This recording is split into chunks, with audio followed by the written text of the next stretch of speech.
رب عز و جل نے قرآن پاک میں ارشاد فرمایا محمد رسول اللہ والذین معہ اشداء علی الکفار رحماء بینہم، کہ محمد اللہ کے رسول ہیں اور ان کے ساتھی جو ان کے ساتھ والے ہیں وہ کافروں پر تو بڑے سخت ہیں، آپس میں بڑے نرم دل ہیں۔ پوری امت کا یہ اتفاقی عقیدہ ہے اور پوری امت کا اس بات پر اجماع ہے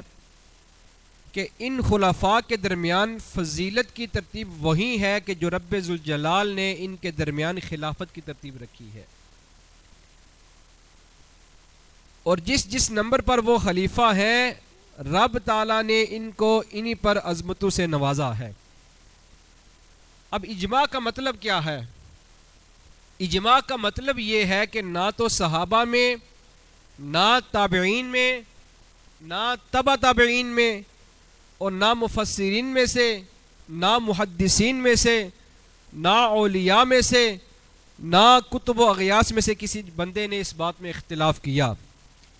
ہمیشہ اس بات کو دین کو اور ایمان کا حصہ سمجھا گیا کہ چاروں خلفاء جو ہیں وہ عظیم ہیں، چاروں خلفاء عظیم ہیں، مگر ان میں فضیلت کی ترتیب وہی ہے جو ترتیب ان کو خلافت کے لحاظ سے عطا کی گئی۔ حضرت ابو ہریرہ رضی اللہ تعالیٰ عنہ حدیث پاک کے راوی ہیں،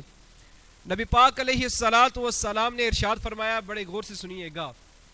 کریم آقا علیہ الصلاۃ والسلام نے ارشاد فرمایا لا یجتمع حب ہؤلاء الاربعۃ الا فی قلب المؤمن ابو بکر وعمر وعثمان وعلی۔ حضرت ابو ہریرہ راوی ہے،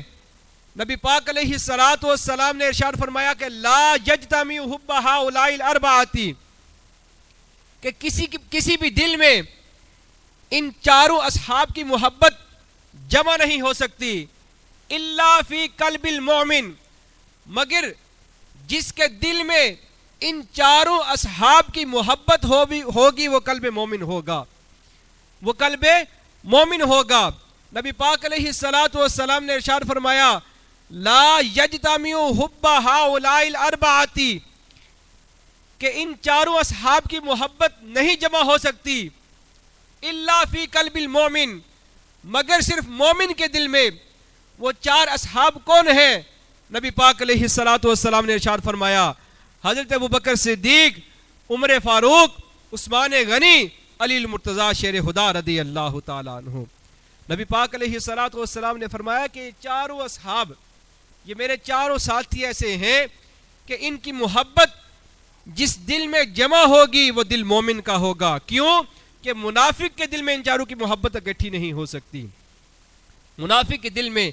ان چاروں کی محبت جو ہے وہ اکٹھی نہیں ہو سکتی۔ ایک مرتبہ حضرت ابو درداء رضی اللہ تعالیٰ عنہ سیدنا صدیق اکبر رضی اللہ تعالیٰ عنہ کے ساتھ چل رہے ہیں، اور چلنے میں آپ رضی اللہ تعالیٰ عنہ کا قدم سیدنا صدیق اکبر سے آگے ہو گیا، تو نبی پاک علیہ الصلاۃ والسلام نے ارشاد فرمایا کہ ابو درداء